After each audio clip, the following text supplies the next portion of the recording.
रोली की शादी उसके माँ बाप एक आलसी लड़के से करा देते हैं। चलो, रोली की शादी हुई और हमने गंगा नहाई। और क्या, बेटियां तो होती ही हैं बोझ।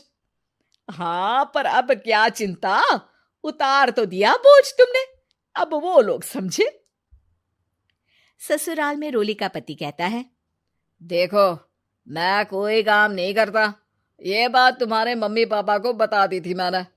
अब जो किराया आता है दुकान का, उसी से घर का गुजारा करना है। कभी भूल से भी कोशिश ना करना किसी चीज की डिमांड की।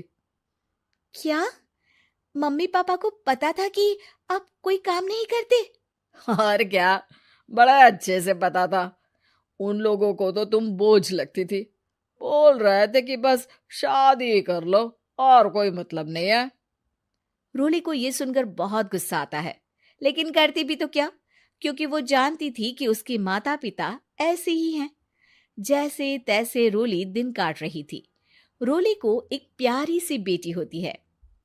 धीरे धीरे वो बड़ी होती है और उसके साथ उसकी जरूरतें भी बढ़ती जाती हैं। सुनिए जी, अब तो सिमी बड़ी हो रही है, उसका स्कूल में दाखिला कराना है। मैंने अब तक तो जैसे तैसे समय काट लिया, लेकिन मैं बच्ची की परवरिश में कोई कमी नहीं रखूंगी। अरे क्या है यार, अब तो लगता है कोई ना कोई काम ढूंढना ही पड़ेगा। अब पति रोज काम की तलाश में जाता और बिना किसी काम के वापस आ जाता। रोली समझ जाती है कि पति के अंदर अब काम करने की क्षमता नहीं है। वो बेटी को उच्च शिक्षा देने के लिए कुछ करना चाहती थी, लेकिन करती तो क्या करती।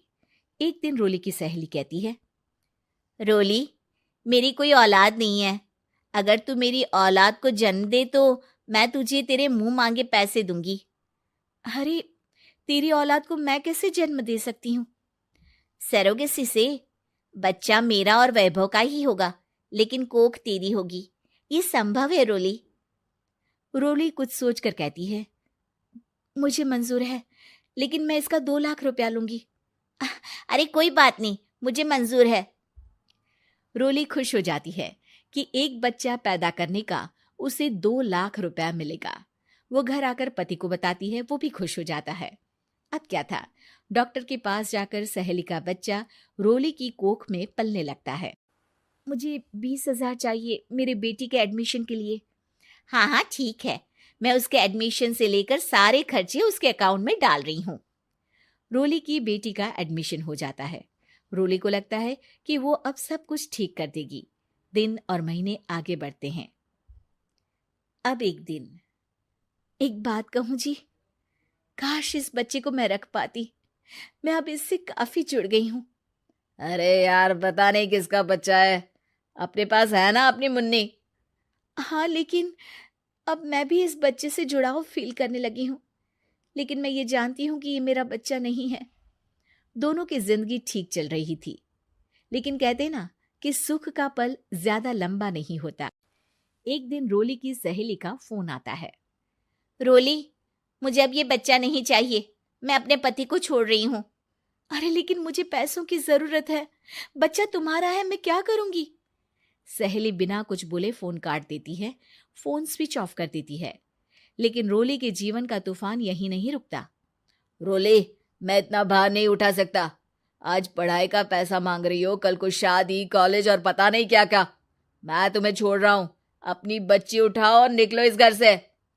अरे पर मैं कर तो रही हूं ना बच्चे के लिए काम, आप आराम से रहिए ना। क्या काम कर रही हो, देख रहा हूं मैं। ये छोटा शहर है, यहाँ लोगों को बात बनाते वक्त नहीं लगता। तो मैं क्या करूं? ज्यादा पढ़ी लिखी नहीं हूं, कैसे घर के खर्चे चलाऊं? और आप तो काम करना ही नहीं चाहते। हाँ, ना चाहता हूं और ना ही करूंगा। रोली को पति की बात पर काफी गुस्सा आ जाता है। ठीक है, अगर मेरे जीवन में संघर्ष ही लिखा है तो वही सही। इस वक्त पति होने के नाते आपको मेरा साथ देना चाहिए था, लेकिन नहीं, आपने तो इस हाल में मुझे घर से बाहर निकालने की बात कह डाली। देखो, ये सारी फालतू की बातों के लिए वक्त नहीं है मेरे पास। रोली, जिसकी कोख में किसी और का बच्चा था और साथ छोटी सी बेटी, पति का घर छोड़कर रास्ते पर आ जाती है। रोली के पास मायके के सिवा दूसरा कोई रास्ता नहीं होता। अरे रोली कैसी है? कितने दिनों के लिए आई है? हमेशा के लिए माँ। वो माँ को सारी बात बता देती है। ओए लड़की, इतनी हिम्मत का काम कर लिया। अरे ना ना, यहाँ कोई जगह नहीं है। तुम तो अपना बोरिया बिस्तर उठाओ और निकलो यहाँ से। रोली के पास अब मायके का रास्ता भी नहीं बचता। वो चुपचाप बच्ची को लेकर जा रही थी कि उसे दर्द होता है और वो डॉक्टर के पास चली जाती है। और फिर वहां वो एक प्यारे से बेटे को जन्म देती है। कितना प्यारा है। कितने अभागे हैं इसके माँ बाप जो इसके पैदा होने पर भी नहीं है। तभी वहां डॉक्टर आ जाती है। रोली, बच्चे के पिता तुमसे मिलना चाहते हैं। आपका बहुत बहुत शुक्रिया। मैं इस बच्चे को पालूंगा। भले ही इसकी माँ ने इसे छोड़ दिया हो, पर मैं अपनी जिम्मेदारी निभाऊंगा। तो क्या आप मुझे इसके पैदा करने के लिए जिन पैसों की बात हुई थी वो भी देंगे? हाँ, और साथ ही आप चाहें तो मेरे घर में रहकर मेरे बच्चे की देखभाल भी कर सकती हैं। मैं उसके लिए आपको सैलरी दे दिया करूंगा। रोली को लगता है कि जैसे भगवान ने उसके लिए सुकून का रास्ता खोल दिया। वो अब मुकेश के साथ उसके घर चली जाती है, जहां रहकर वो उस बच्चे की देखरेख करती है। अब मुकेश के घर को रोली अच्छे से संभाल लेती है। उसके लिए खाना बनाने से लेकर बच्चों की देखभाल और घर की देखरेख। धीरे धीरे मुकेश को रोली से प्यार हो जाता है।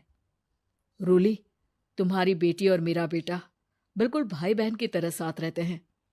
हाँ, आखिर है तो एक ही कोख के बच्चे, अटैचमेंट तो होगा ही ना। रोली, तुमने घर और मुझे दोनों को संभाल लिया। ये तो मेरा काम है। आपने भी तो मुझे छत दी जिससे मैं अपनी बेटी की पढ़ाई और भविष्य के लिए पैसे जोड़ सकूं। अब रोली, क्या तुम मुझसे शादी करोगी? अब मैं जानता हूं तुम्हारी भी शादी कुछ खास अच्छी नहीं रही। रोली को मुकेश की बात ठीक लगती है। वो उसे हाँ बोलने की सोच ही रही होती है कि उसके पहले पति का फोन आ जाता है। रोली, मैं बहुत परेशान हूँ। मेरा एक्सीडेंट हो गया है। मैं चाहता हूँ तुम वापस आ जाओ। रोली को पुराने पति की चिंता होने लगती है। वो सोचती है कि वो क्या कर रही थी। हाँ हाँ ठीक है, मैं आ रही हूँ। हाँ रोली, आ जाओ, लेकिन बच्ची को कहीं हॉस्टल में छोड़कर आना, क्योंकि मैं नहीं चाहता कि हम लोगों के बीच फिर से वो सारी बातें हो। रोली को समझ आ जाता है कि पति आज भी सुधरा नहीं है। वो पति के पास जाने से इनकार कर मुकेश को हाँ कर देती है।